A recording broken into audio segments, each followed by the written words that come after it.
Risma. Risma, remaja Islam Masjid. Iya. Risma dari mana aslinya? Asli. Ah, Wonosobo. Wonosobo. Dieng ya? Bukan bawahnya. Oh, bawahnya. Iya. Bandungan matamu Bandung. Kulina. Pertanyaannya apa Risma? Anu nek pas. Anune sopo?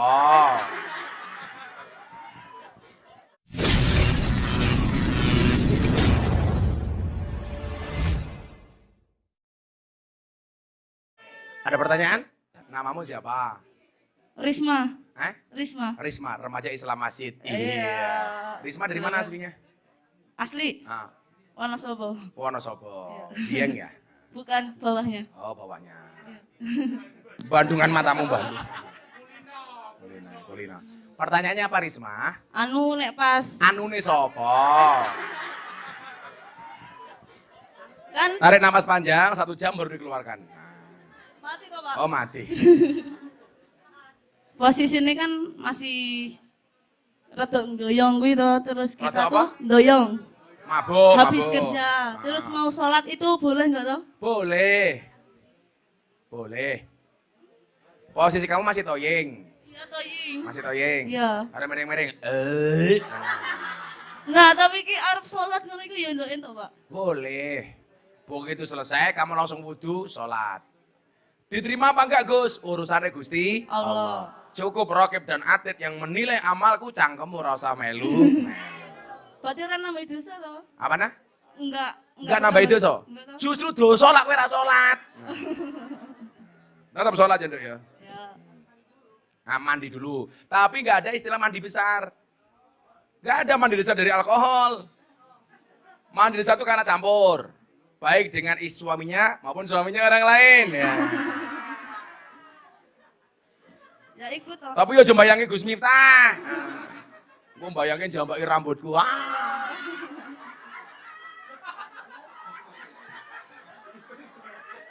Kok kamu malah histeris gitu? Kamu ngebayangin ya? Jangan dong. Pak. Ternyata aku tidak suci dalam bayanganmu. Cintaku padamu mungkin tidak seindah surat cinta untuk Setarlah, tapi yakinlah cintaku padamu lillahi ta'ala. Yang pertama, izinkan saya minta maaf, sudah hampir setahun Pak RW ya. Saya tidak mengunjungi tempat ini karena tolong tahun Mbah Murah ya. Baru setahun yo, kamu kangen sama aku ya. Mungkin hampir sekitar 8 bulanan lah, atau 10 bulanan saya tidak nyambangi tempat ini karena berbagai hal. Tapi alhamdulillah Allah izinkan malam hari ini kita semuanya bisa hadir di tengah-tengah kesibukan kita semuanya, kesibukan mbak-mbak yang mungkin malam hari ini juga sudah janjian sama saya maksudnya gitu loh. Kita oleh Allah dikasih kesempatan terbaik. Mbak-mbak dan seluruh yang hadir yang saya muliakan, Allah itu ternyata menciptakan surga dan neraka sama-sama untuk ahli maksiat. Jadi surga Allah ciptakan untuk ahli maksiat, neraka juga Allah ciptakan untuk ahli maksiat. Ini kabar baik. Kabar baik. Ini bocoran surga. Allah menciptakan surga untuk ahli maksiat, menciptakan neraka juga untuk ahli maksiat. Maksudnya bagaimana Gus? Ini maksudnya. Allah menciptakan surga untuk ahli maksiat yang mau bertaubat. Sementara Allah ciptakan neraka untuk ahli maksiat yang tidak mau bertaubat. Nah, akan saya ceritakan satu kisah yang saya tadi baca, saya tulis sebelum saya datang ke tempat ini. Yang saya berharap cerita ini bisa memotivasi kita semuanya untuk menjadi hamba Allah, apapun keadaan kita hari ini, mudah-mudahan kapanpun kita dipanggil oleh Allah dalam keadaan terbaik. Kan dulu pernah saya sampaikan mungkin mbak-mbak yang baru ikut ini atau mungkin yang sudah senior, tapi saya yakin nggak ada yang mau kerja di sini selama-lamanya. Nah, saya akan menjadi pegawai di sini selama-lamanya, nggak mungkin lah. Kalau toh kamu mau selama-lamanya, mungkin tamunya yang nggak mau. Gitu loh.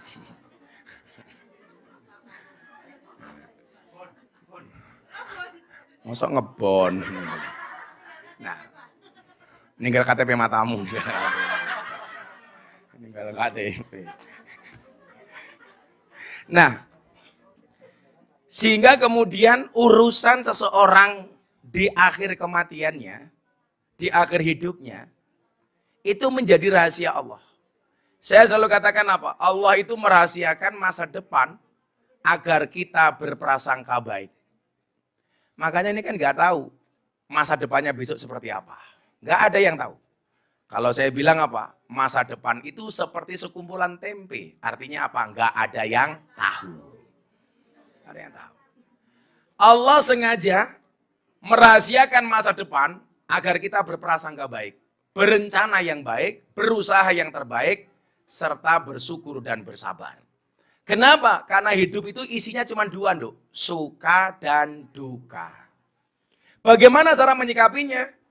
Bersyukur ketika suka, bersabar ketika duka. Lah ono tamu kuwi suka apa cita? Suka apa duka? Suka. Berarti lah ono tamu syukur apa sabar?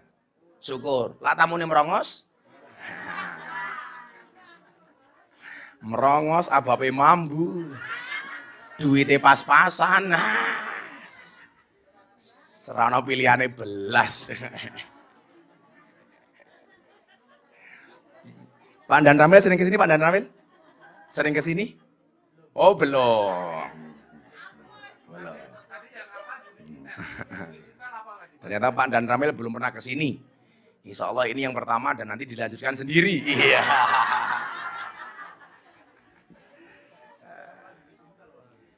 Maka cara menyikapinya cuma dua. Kalau kita mendapatkan suka, bersyukurlah. Kok yang belum apa kayak? Kalau kita berduka, bersabarlah. Samanya kemarin saya pengajian nasihat pernikahan. Sing lanang elek, sing wedok ayu. Jadi sing lanang elek oleh bojo ayu, bersyukur. Sing wedok ayu oleh bojo elek, bersabar. Jadi sesuk sing lanang mlebu surga mergo syukure, sing wedok mlebu surga mergo sabare.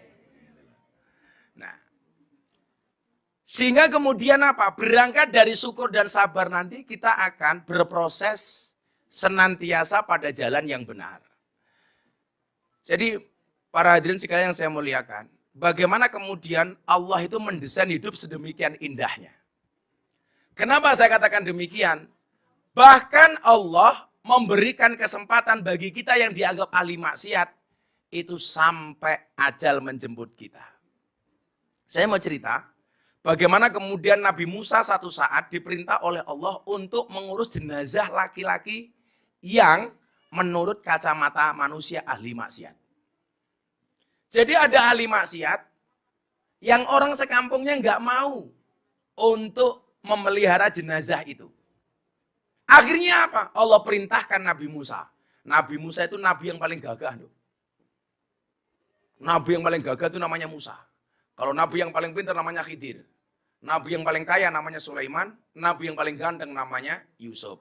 Kiai yang paling ganteng namanya? Terima kasih, terima kasih.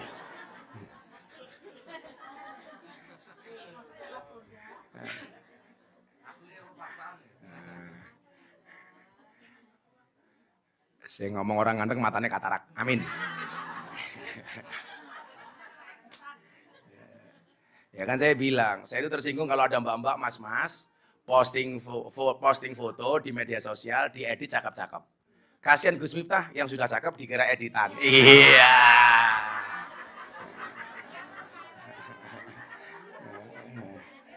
Loh, Pak RW ini wajahnya jelek, ini wajah palsu.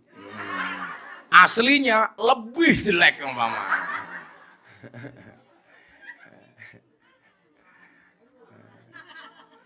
Nah, dinukil dari riwayat hadis dalam kitab Usfuriyah karya Syekh Muhammad bin Abu Bakar Al-Usfuri. Nabi Musa mendapat wahyu dari Allah Subhanahu wa taala untuk mengurus jenazah seorang laki-laki. Ini saya sampaikan kepada kita semuanya apa?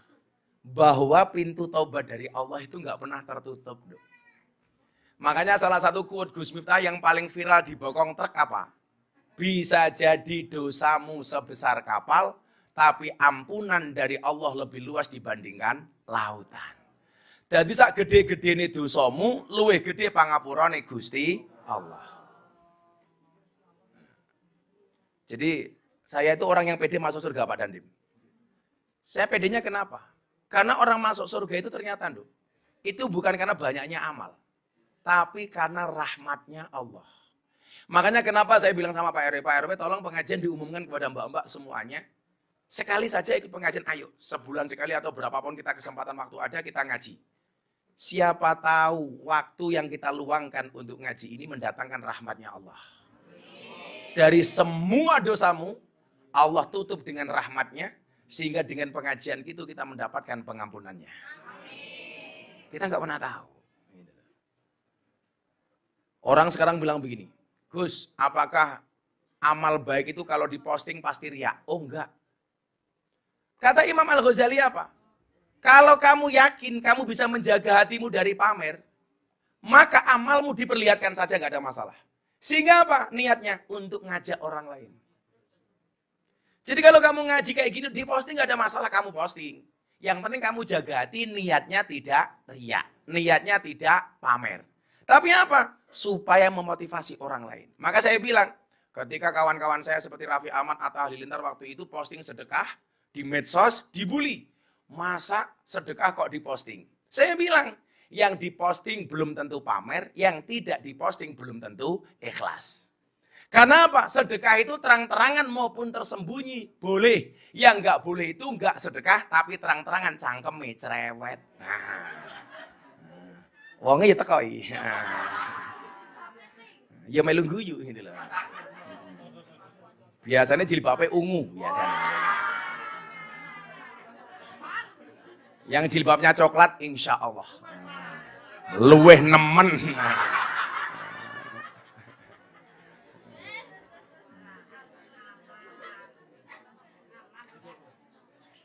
Nah, maka kemudian apa? Kita tidak bisa menilai seseorang itu baik dan buruk hanya dari kacamata manusia. Bahkan Imam Ali bin Abi Thalib beliau mengatakan apa? Ketika malam hari kamu melihat ahli maksiat dan kamu ketemu keesokan harinya, jangan pernah katakan dia ahli maksiat. Kenapa? Karena bisa jadi malam itu dirinya sudah bertaubat, minta maaf kepada Allah, minta ampunan kepada Allah, tetapi mata kamu tidak pernah melihat. Gak bisa. Saya itu kalau ada orang malam ketemu saya dalam keadaan mabuk, besoknya saya pura-pura lupa. Karena bisa jadi setelah dia mabuk, dia minta maaf sama Allah. Ya Allah, tadi malam saya mabuk. Mboten kathah kok Allah namung toying. Sehingga kemudian apa? Kepada manusia lain hendaknya kita berhusnudon, bahwa manusia itu baik. Kalau kepada dirinya sendiri justru dia harusnya suudon. Kalau kita kan kebalik, suudon kepada orang lain, husnudon kepada diri sendiri. Makanya kemudian muncul bahasanya Gus Miftah apa? Jeleknya manusia itu selalu saja menjadi hakim dan jaksa bagi kesalahan orang lain, tetapi menjadi pengacara bagi kesalahan kita sendiri. Kalau ada orang salah kita hakimi, kita tuntut, tapi kalau kita salah membela diri. Ini yang nggak benar. Tapi jangan kemudian ini dijadikan dalil, lah ngono aku salah, apa-apa, yang penting nggak usah membela diri. Ya kuwi cangkem bosok. Bukan seperti itu pemahamannya. Maka perintah Allah kepada Nabi Musa ini membuktikan bahwa kita tidak boleh suudzon kepada siapapun. Termasuk kepada ahli maksiat sekalipun. Nah, kemudian apa? Nabi Musa ketika diperintah oleh Allah ini, datang ke sebuah kaum ini. Mencari siapa laki-laki yang mati itu. Dicari sama Nabi Musa. Begitu dicari ke tengah kampung, ditanya, jenazah orang ini kemana? Ketika Allah mengatakan kepada Musa, wahai Musa, kata Allah, di suatu perkampungan ada seorang laki-laki mati. Tolong kamu cari, kata Allah. Begitu dicari sudah tidak ketemu. Ternyata apa? Laki-laki ini sudah dibuang ke tempat pembuangan sampah. Jenazahnya dilempar ke tempat pembuangan sampah. Kenapa? Karena menurut kaumnya, laki-laki ini adalah laki-laki yang ahli maksiat, banyak dosa. Dilempar, Pak. Tapi coba Anda lihat, Hebatnya Allah memerintahkan Nabi Musa untuk ngurus langsung jenazah ini. Musa ketika mendapat perintah dari Allah langsung jawab, siap dan 86 laksanakan. Wah. Kalau di Sarkem beda dan siap dan 69 laksanakan. Wah.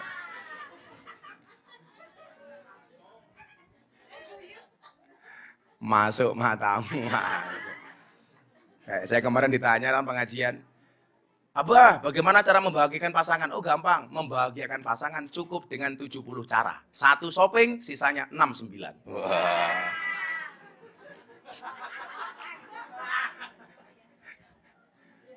Karena cewek itu hobinya cuma 3, ngemil, ngemol, ngomel. Loh kan, cewek hobinya cuma itu toh? Ngemil, ngemol, ngomel. Makanya cewek sekarang kalau suruh nyari cowok, pilih mana? Good looking apa good rekening? Pasti pilih good rekening. Karena berangkat dari good rekening bisa menjadikan wajahnya glowing. Di balik wajah istri yang glowing, ada suami yang gulung-goming. Nah.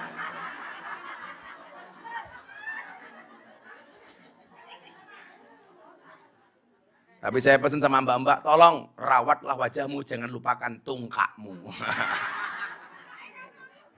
Mending kapalan meletek-meletek. Sopo jenenge? Ya Temi.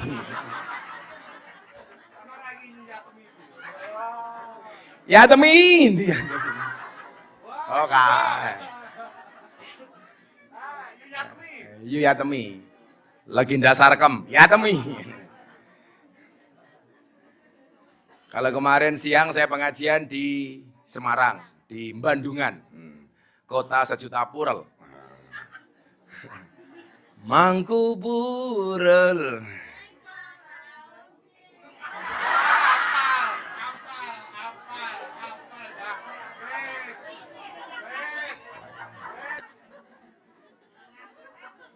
Nanti silakan Bapak yang ada di sini siapkan pertanyaan ke Gus Miftah. Satu pertanyaan tak kasih uang 300.000. Wah, luwih larang daripada suara rakyat. 5 tahun 20 ya. Mau takon ndo, tak duit. Nah. Alah ngenyang gitu tambahi. Kok kayak aku tamumu yo. Tambahi. Emangnya aku cowok apaan? Orang ajar, tambahi bah. Kowe iki takon tak jawab tak sangoni kok cangkemmu cerewet. Kowe lek karo aku aja nyang-nyangan. Kan kudune gratisan.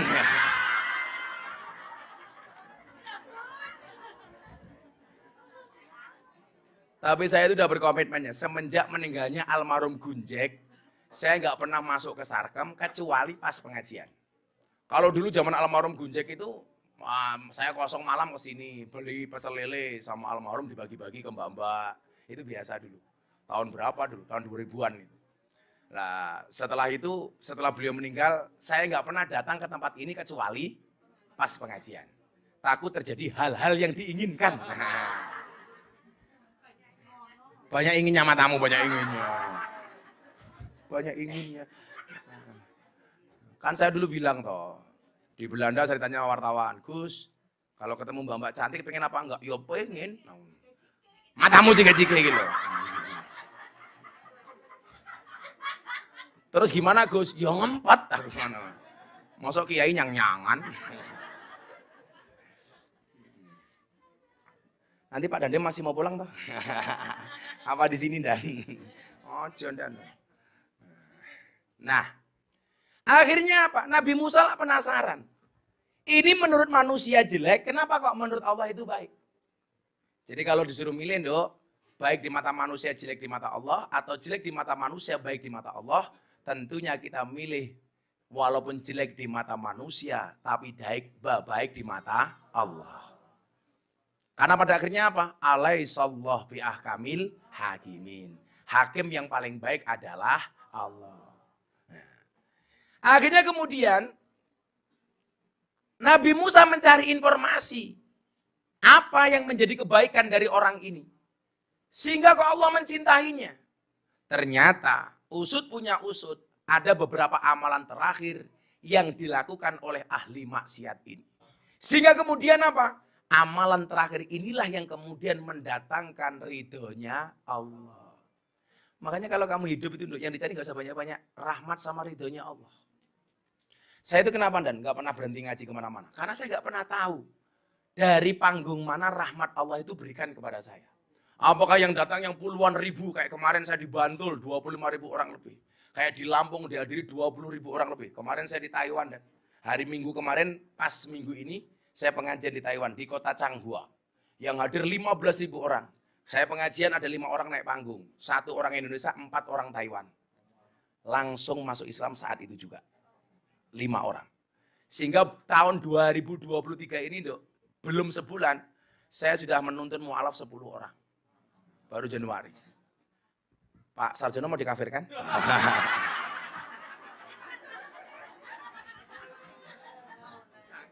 No, aja. Pokoknya sak rekoso-rekosone dhewe sementing husnul khotimah ya Pak Sarjono ya. Maka kita doakan Pak Sarjono panjang umur. Jadi orang sedunia mati Pak Sarjono hidup sendiri. Yeah.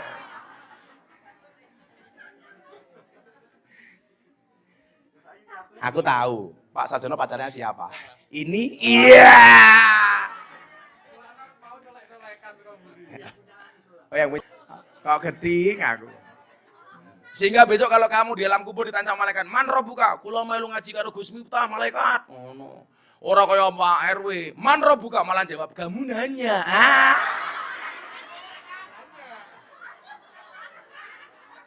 Kamu bertanya-tanya. Ya, kia bok malaikat cangkemmu gitu.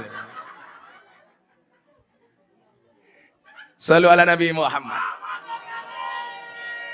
Nah, ini calon penghuni surga. Nah, cangkeme. Nah, kita lanjutkan sebelum kita tanya jawab. Nah, panase ra umum.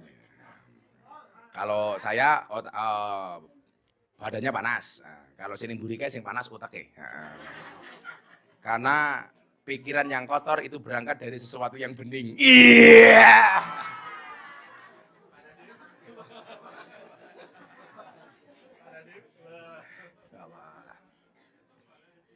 Baleni mbahmu balik. Pokoknya kalau ini semangat, nanti kita yuk sebelum Ramadan kita buat yang besar. Bila perlu di Abu Bakar Ali. Wow. Tapi Bapak teko kabeh. Saya itu membelain kalian di mana-mana itu. Ketika orang ngomong bla bla bla bla bla bla, coba kamu lihat di medsos. Yang paling belani mung Gus Miftah. Karena saya berharap kita besok masuk surga bareng-bareng. Kayak kemarin kalau kamu pernah lihat medsos di TikTok, di Instagram dan ada LC Purel dari Banjarmasin. Ngefans banget sama saya. Di atas payudaranya ditato Gus Miftah. Aduh. Ownernya WA saya, "Gus, boleh video call sebentar nggak? Ini sama-sama anak-anak." Begitu video call, "Gus, saya ngefans sama jenengan." Dok, kenapa di atas payudara kamu tato Gus Miftah? Saya ngefans sama Gus Miftah. Bukankah dulu Gus Miftah pernah bilang ketika pengajian, ternyata dulu pindahan dari Jogja. Gus Miftah dulu pernah bilang, seseorang itu besok di hari kiamat akan dikumpulkan bersama orang-orang yang dicintainya. Iya.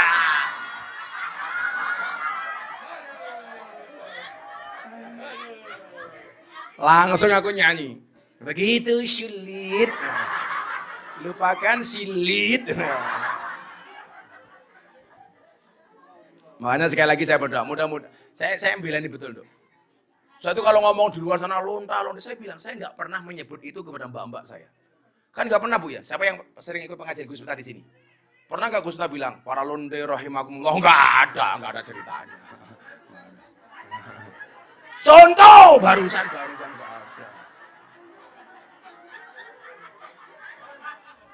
Karena bagi saya kita semuanya punya kesempatan yang sama untuk mendapatkan ridhonya Allah. Makanya mudah-mudahan kita bersama di dunia bertetangga di surga. Nah, besok surgane Pak Danim nanti wow, Danim ini surga tak enceng kamare. Iya. Pak Danim lagi ngapain? Cike-cike. Kalau kamu besok nggak mungkin saya surga sama aku. Masa kamu lihat aku kelon?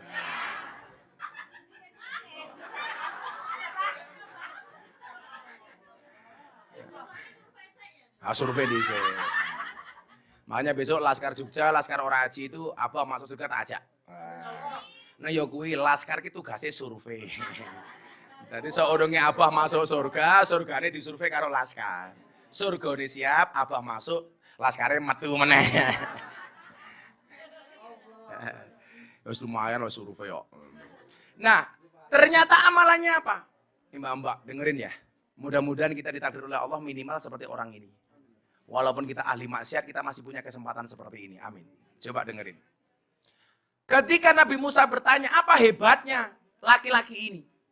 Sehingga ketika menurut manusia dia jelek, tapi menurut Allah kok dia baik.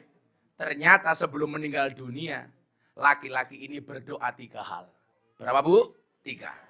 Tolong lihat jari saya. Pamer apa? Kan emang bagus. Ya udah dibalik.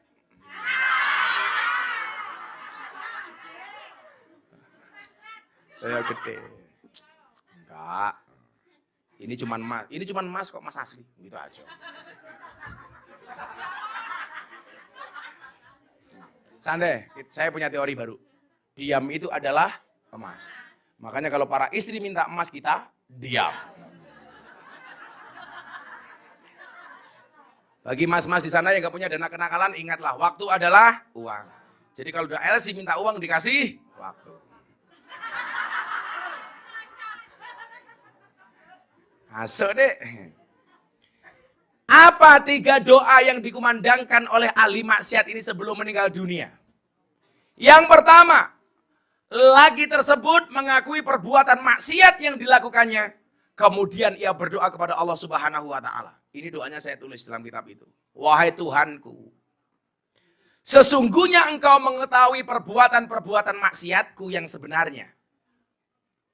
Sesungguhnya Engkau mengetahui perbuatan-perbuatan maksiatku yang sebenarnya aku benci dalam hati. Jadi dia mengatakan, sebenarnya aku benci dengan kemaksiatan itu walaupun aku melakukan kemaksiatan itu. Makanya coba, Allah itu tidak membenci pendosa, tapi Allah membenci perbuatan dosa. Yang dibenci bukan pendosanya. Saya ulangi, Allah itu benci perbuatan dosa, bukan pendosa. Makanya semaksiat-maksiat kamu tolong, hatimu jangan nyaman. Jadi yang bermaksiat tubuhmu, hatimu jangan membenarkan kemaksiatan itu. Hus ora apa-apa. Duit haram, halal haram hantam umpama. Ya halal ya halu.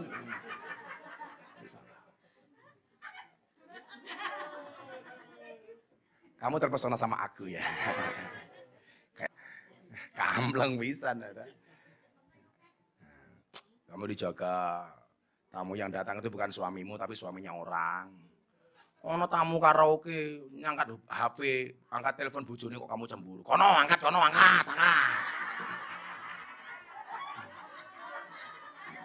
Lah wong bojo-bojone dhewe kok kamu baper lho. Wonge ya teko ya. Ya melu guyu gitu loh.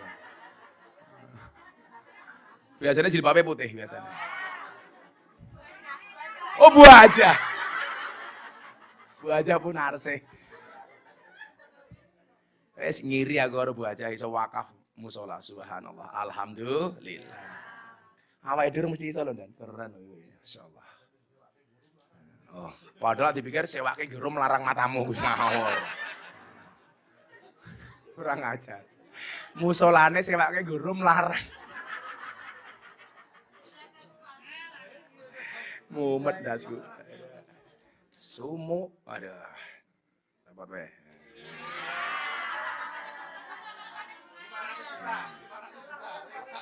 Apa armaja lo blangkone? 900 juta kita katanya.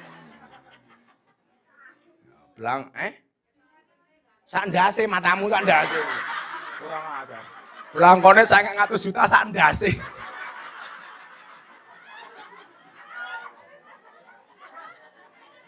Wedus ini. Tapi pengajian dengan kiai paling nyantai sak donya iki ngene iki. Saya itu santai Dan, saya itu suka merosting orang dan orang boleh merosting saya. Jadi ya fair-fair saja itu. Jadi kiai itu jangan sok semuci. Kayak kemarin ada kiai yang membuli saya. Jadi Corbuzier masuk Islam melalui pintu yang salah. Ternyata malah orangnya kena kasus asusila. Memperkosa 11 santri dan 4 ustadzah.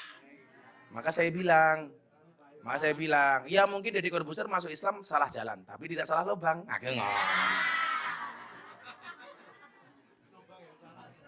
Lubang yang salah. Kenapa kok ada perilaku oknum tokoh agama seperti itu? Dua kemungkinan. Satu, nakalnya telat, atau yang kedua, nggak punya dana kenakalan. Betul, Mbak? Ada. Mana wong ngajuk malah beksone lato-lato. Tolong para suami siapkan lato-lato di rumah. Sehingga ketika istrimu cerewet kamu bunyikan. Lomba lato-lato dengan cangkem cerewet. Kok dia etek-etek tetap cerewet gampang. Tatap ke cangkem iki. Iya, ngono lho ndano.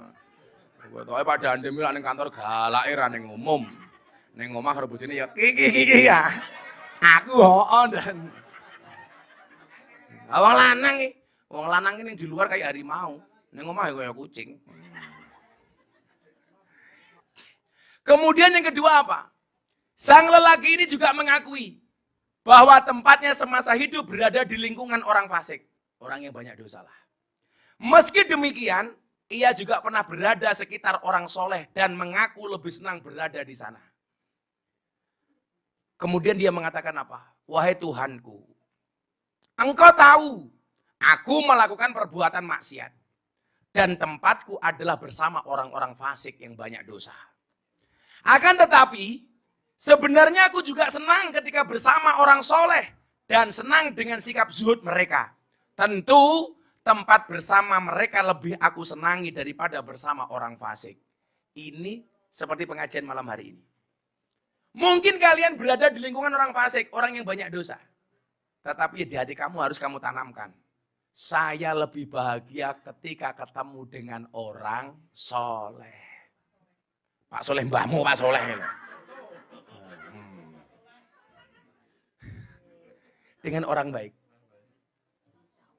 Jadi bahasanya ini, sak nyaman-nyamanku di room karaoke, ternyata aku lebih nyaman ketika datang di tempat pengajian. Bisa nggak hatinya seperti itu? Hei, bro, sis. Oh ya. Itu saja yang Allah minta. Saya lebih nyaman ketemu dengan orang baik dibandingkan saya ketemu orang fasik. Ya Allah, lingkungan saya memang buruk. Tetapi ketika ada lingkungan yang baik, saya ketemu dengan orang baik. Saya cinta ya Allah. Makanya apa? Uhibbus sholihin. Saya mencintai orang soleh. Walastu minhum. Walaupun saya bukan merupakan bagian dari orang soleh. Ngerumangsani kamu salah, bertemulah dengan orang soleh. Apa kata Imam Syafi'i? La'alli an anala bihim syafa'ah. Karena saya berharap mendapatkan pertolongan dari orang-orang soleh. Tak kasih tahu loh. Ini sering tak ceritakan. Ada fan-nya Gus Miftah dari Kalimantan. Hamil 3 bulan setelah menikah. Tiap malam nonton YouTube-nya Gus Miftah. Setiap kali tidur, ngelindur, nyebut jenenge Gus Miftah. Gus Miftah. Untung itu pedalaman Kalimantan Selatan. Coba kalau yang hamil anak Sarkem, kok ngelindur Gus Miftah. Orang pasti curiga, jangan-jangan saya ngetengi Sarjono.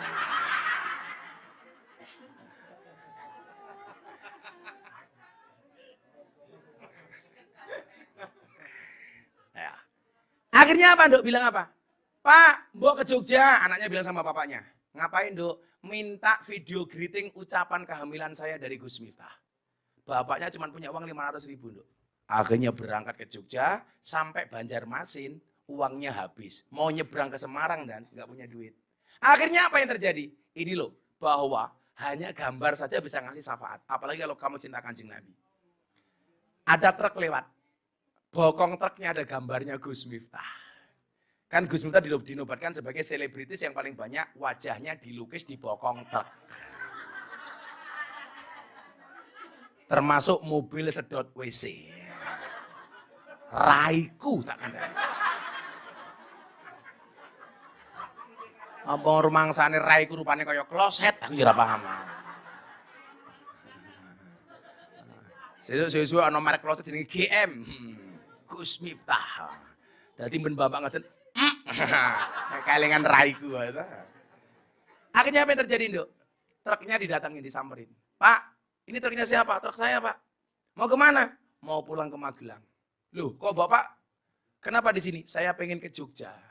Tapi uang saya habis. Ke Jogja kemana? Saya pengen ke dalamnya Gus Miftah. Lah saya melihat truk jenengan kok bokongnya dilukis gambar Gus Miftah. Lah jenengan sinten? Saya fan-nya Gus Miftah. Kenal? Enggak, tapi saya senang dengan Gus Miftah. Akhirnya sopir truknya bilang apa, Le? Pak, yuk ikut truk saya antar ke rumahnya Gus Miftah. Coba. Itu hanya gambarnya Miftah. Apa meneh lak ning atimu ana gambare Kanjeng Nabi. Insyaallah. Ana gambare wong soleh. Pasti dapat pertolongan. Ini orang lihat truk, pokoknya gambarnya Gus Miftah saja dapat syafaat. Sehingga dia nggak punya uang bisa ke Jogja. Bahwa syafaat itu nyata. Maka orang-orang yang meragukan syafaatnya Kanjeng Nabi itu salah. Dan ternyata jalan mendapatkan syafaat itu apa? Seneng dengan orang baik. Milo saya elek-elek munduk, please. Cintailah orang-orang baik. Cintailah kebaikan-kebaikannya. Sehingga apa? Kamu akan mendapatkan pertolongan dan kebaikan dari orang-orang baik. Amin Allahumma amin. Ini yang kedua.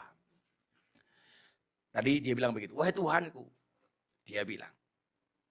Ini itu yang kedua. Kemudian yang ketiga apa? Doa terakhir yang dipanjatkan oleh lelaki itu adalah pernyataan dirinya yang berjanji akan mendahulukan kepentingan orang soleh dibandingkan orang fasik. Dulu saya pernah buat survei begini. Ternyata orang yang dianggap jelek itu, Bu, itu masih bisa membedakan mana yang baik, mana yang buruk. Mbak lihat jam ya, kamu reserve ya. Jangan lihat jam dulu. Sabar, tamumu di WA. Sabar ya Om. Aku lagi handle Gus Miftah. Sabar, sabar. Tamumu disabar, sabar ya Om. Orang sabar itu disayang Tuhan. Sabar niku mboten nenten watese Om, sing diwates mung kulon praga. Sabar Nduk, sabar. Bentar lagi Nduk. Tamu insya Allah bersabar. Kalau nggak sabar langsung aja suruh handle malaikat Israel alaihissalam.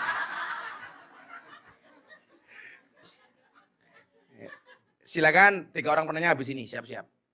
Tak kasih uang. Santai, Kiai Sugih. Urung.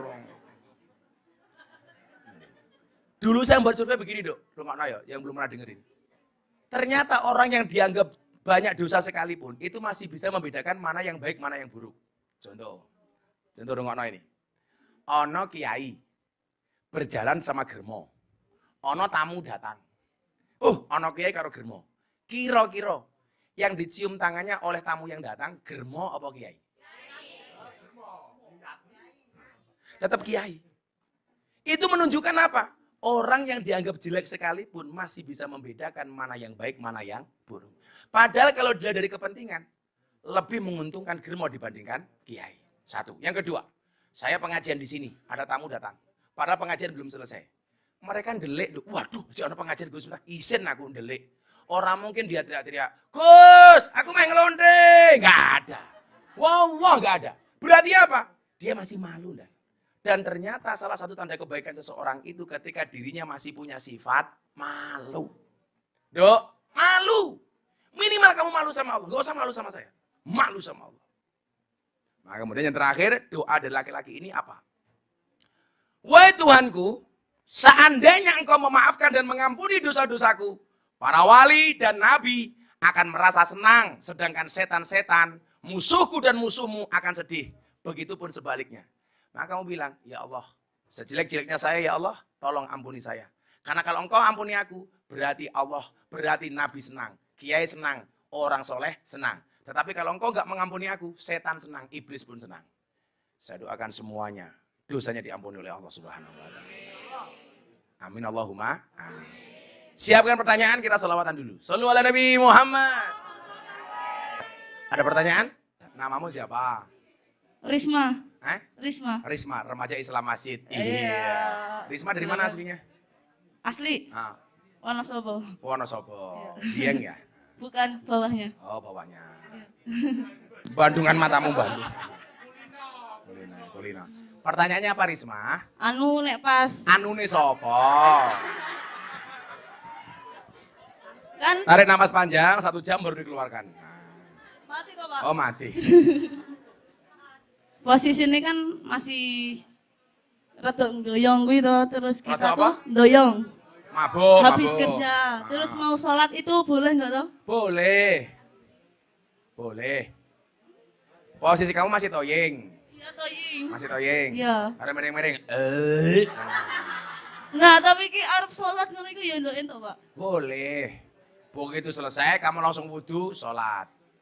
Diterima apa enggak Gus? Urusannya Gusti Allah. Cukup Rokib dan Atid yang menilai amalku, cangkemmu rasa melu. Berarti ora nambah dosa toh? Apa nah? Enggak Nambahin dosa. Enggak toh? Justru dosa lah kowe ra salat. Tetap sholat ya, Nduk ya. Ya. Nah, mandi dulu. Tapi nggak ada istilah mandi besar. Nggak ada mandi besar dari alkohol. Mandi besar itu karena campur. Baik dengan suaminya maupun suaminya orang lain. Ya. Ya ikut toh. Tapi yo aja mbayangi Gus Miftah. Gue bayangin jambaki rambutku.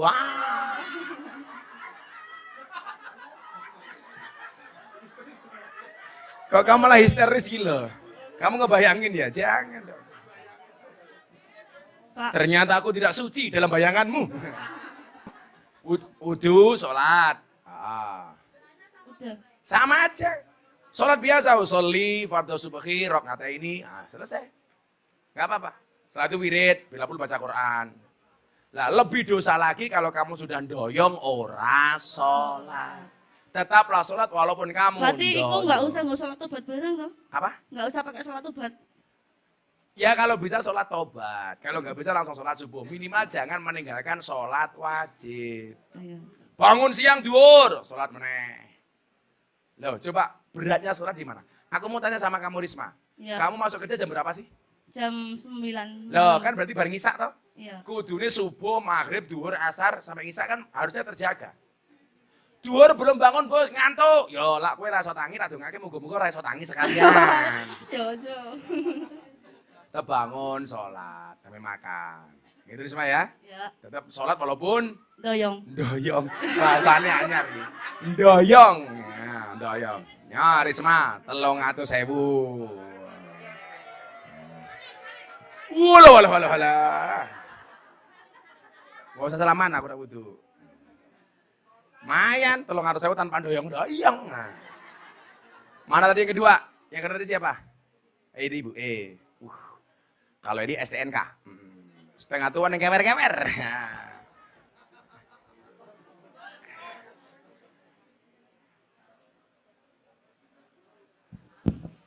Gus mau tanya. Namanya siapa? Ruli. Ruli. Ya. Kok kayak wong lanang? Ruli. Mbak Ruli dari mana? Asli sini. Asli Sarkom. Oke. Mau tanya Gus. Aku mau jawab. Kalau uang yang kita uang yang kita dapat dari pekerjaan ini itu haram nggak kalau buat keluarga? Kalau saya bilang ya haram ya haram. Ya. Kalau kamu nanya halal apa haram, saya jawab ya haram. Ya. Nah, terus pertanyaannya apa? Ya itu haram atau? Ya haram. buat keluarga? Ayo. Haram. Saya nggak mungkin mengatakan haram halal. Ya haram ya haram.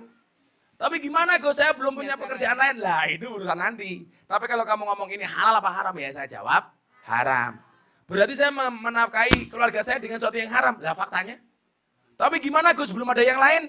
Berusaha untuk cari yang lebih baik. Ditabung kok saliane. Kalau kamu nanya halal apa haram, ya jelas. Karena al-halalu bayyinun wal haramu bayyinun. Yang haram itu jelas dan yang halal itu jelas. Yang halal jelas, yang haram jelas. Saya kira menurut jenengan dewe umpamanya, halal apa haram? Haram. Lah iya dene takon rupamu. Liruli gitu loh. Lah. Makanya coba kamu nabung sambil berusaha untuk menjadi yang lebih baik. Mumpung masih dikasih kesempatan oleh Allah. Ruli ingat kata Gus Miftah. Orang itu sering membandingkan antara uang dan waktu. Ada perbedaan yang sangat penting antara uang dan waktu. Kamu dengerin. Semua orang bisa tahu berapa sisa uang yang dimilikinya. Tapi semua orang tidak pernah tahu berapa sisa waktu yang dimilikinya. Tapi lucunya apa? Banyak orang kehilangan waktu demi uang. Orang nangis ketika kehilangan uang, tapi tidak pernah nangis ketika kehilangan waktu. Padahal apa? Kita tidak pernah tahu berapa sisa waktu yang Allah berikan kepada kita. Betul? Catat. Terima kasih Mbak Ruli. 300.000. Enak men golek duit. Makasih Mbak Ruli ya. Ya. Mana yang terakhir tadi? Kalau ini tadi STNK Mbak Ruli, kalau ini STMM. Setengah tua meh modar. Mbak siapa namanya? Bu siapa? Kok nggak bunyi, Bu? Assalamualaikum warahmatullahi wabarakatuh. Waalaikumsalam. Saya tahu kenapa Bu Endang pegang mic pakai tangan kiri. Pamer gelang. Iya. Iya, ngene-ngene kayane. Bu Endang di sini kerjanya? Enggak. Apa? Saya adiknya Yanti. Oh, adiknya Yanti. Tanya Bu Endang. Tanya kan besok masuk, bukan nggak ada hubungannya ya. Besok kan Nggak usah masuk hubungannya ya Rajab. sudah, nggak usah tanya. Ada, Oh, besok ada. kan bulan Rajab. Ah. Nah, yang saya tanyakan di sini itu bulan Rajab kan Kowe matimu saban ngono. tajak loh ya. Oh, tajak. Bareng-bareng nanti. Afdolnya puasa Rajab itu dilakukan tuh berapa hari. Dan mungkin mbak-mbaknya juga nggak ada yang tahu doanya ya apa. Tolong Gus Miftah nanti dibacakan doanya puasa Rajab. Kan besok Ini doa mulai. dulu. Yuk, doa masuk bulan Rajab. Bismillahirrahmanirrahim. Bismillahirrahmanirrahim. Allahumma barik lana Allahumma barik lana fima razaqna ajar kowe. Fi Rajaba fi Rajab wa Sa'bana Sa'bana wa balighna Rabbalikana Ramadana. Ramadan. Allahumma Allahumma barik lana barik lana fi Rajaba fi Rajab wa Sa'bana Sa'bana wa balighna Rabbalikana Ramadana. Ramadan. Seberapa banyak pun dosa kita di hadapan Allah, Allah mengampuni dosa-dosa kita. Bismillahirrahmanirrahim. Allahumma salli ala Sayyidina Muhammad wa ala ali Sayyidina Muhammad walhamdulillahi rabbil alamin. Hamdan syakirin, hamdan na'imin, hamdan yuafi ni'amahu wa yukafi mazidah. Ya Rabbana walakal hamdu kama yanbaghi li jalali wajhikal karimi wa adimi sultanik. Ya Allah yang Maha Rahman, ya Allah yang Maha Rahim. Ya Allah yang Maha Kasih, ya Allah yang Maha Sayang. Begitu banyak karuniamu ya Allah. Begitu banyak anugerah rizkimu yang kau berikan kepada kami ya Allah. Bahkan ya Allah, di saat kami bermaksiat, di saat kami bergelimang dengan dosa, diselimuti dengan segala perbuatan salah dan dosa, Engkau masih memberikan rizkimu kepada kami hamba-hambamu. Itu semua ya Allah menunjukkan betapa sayangnya Engkau kepada kami ya Allah. Ya Allah ya Rabb, kami sadar diri. Semua kebaikanmu, anugerahmu, rizkimu senantiasa kami balas dengan perbuatan dosa. Kami balas dengan kemaksiatan. Kami balas dengan kesalahan. Kami balas dengan kekhilafan. Untuk itu ya Allah, perkenankan kami, izinkan kami malam hari ini ya Allah. Menengadahkan kedua tangan kami, menghusukkan hati dan pikiran kami untuk bermunajat kepadamu ya Allah. Ampuni dosa-dosa kami ya Allah. Ampuni kesalahan kami ya Allah. Ampuni kekhilafan kami ya Allah. Ampuni kemaksiatan kami ya Allah. Baik yang besar maupun yang kecil. Baik yang terang-terangan maupun yang tersembunyi. Baik yang kami lakukan secara bersama maupun sendiri ya Allah. Ya Allah ya Rabb, ampuni pula dosa kedua orang tua kami. Sayangilah mereka ya Allah sebagaimana mereka menyayangi kami. Kasihilah mereka ya Allah sebagaimana mereka mengasihi kami. Jaga mereka ya Allah. Panjangkan umur mereka ya Allah. Izinkan kepada kami ya Allah untuk dapat membahagiakan mereka ya Allah. Jangan pernah kau jadikan kami hamba-hambamu yang durhaka ya Allah. Durhaka kepadamu maupun durhaka kepada kedua orang tua kami ya Allah. Berikan kepada kami semua yang hadir ya Allah untuk membalas kebaikan kedua orang tua kami ya Allah. Birrul walidain ya Allah. Kami semuanya punya cita-cita ingin membahagiakan kedua orang tua kami. Kami semua yang hadir ya Allah mempunyai cita-cita ya Allah. Ingin menuntun kedua kaki orang tua kami untuk ziarah Makkah Madinah ya Allah. Ya Allah ya Rabb. Jadikan kami ya Allah senantiasa anak yang berbakti kepada mereka ya Allah. Sehingga kami termasuk qurrat a'yun bagi kedua orang tua kami ya Allah. Ya Allah ya Rabb. Siapapun yang hadir malam hari ini ya Allah. Dalam keadaan sakit engkau angkat semua penyakitnya ya Allah. Siapapun yang hadir dalam keadaan bermasalah. Engkau berikan jalan keluar dan solusi dari masalah yang kami hadapi ya Allah. Siapapun yang datang di tempat ini ya Allah. Dengan segala kesulitannya ya Allah. Kesulitan hidup, kesulitan ekonomi, kesulitan jodoh dan kesulitan lainnya ya Allah. Berikan kemudahan kepada kami ya Allah. Siapapun yang hadir dengan segala hajat, cita-cita dan doanya. Kabulkan hajat kami. Kabulkan doa kami. Kabulkan cita-cita kami ya Allah. Berikan kepada kami kebaikan di dunia ini ya Allah. Dengan kehidupan yang layak. Ekonomi yang mapan, pekerjaan yang lancar, keluarga yang sakinah, keturunan yang soleh solehah, dan kehidupan yang istiqomah. Ya Allah ya Rabb, tunjukkan kepada kami bahwa yang benar itu benar. Dan Engkau memberikan kekuatan kepada kami ya Allah untuk menjalankan kebenaran itu ya Allah. Tunjukkan kepada kami bahwa yang salah itu salah ya Allah. Dan Kau berikan kekuatan kepada kami untuk menjauhi segala kesalahan itu ya Allah. Berikan pula kepada kami kebaikan kelak di akhirat. Jauhkanlah kami dari siksa kubur. Jauhkanlah kami dari siksa neraka. Jauhkanlah kami dari siksa di padang mahsyar. Birahmatik, dan jadikan akhir hidup kami husnal khatimah. Rabbana atina fid dunya hasanah wa fil akhirati hasanah wa qina adzabannar.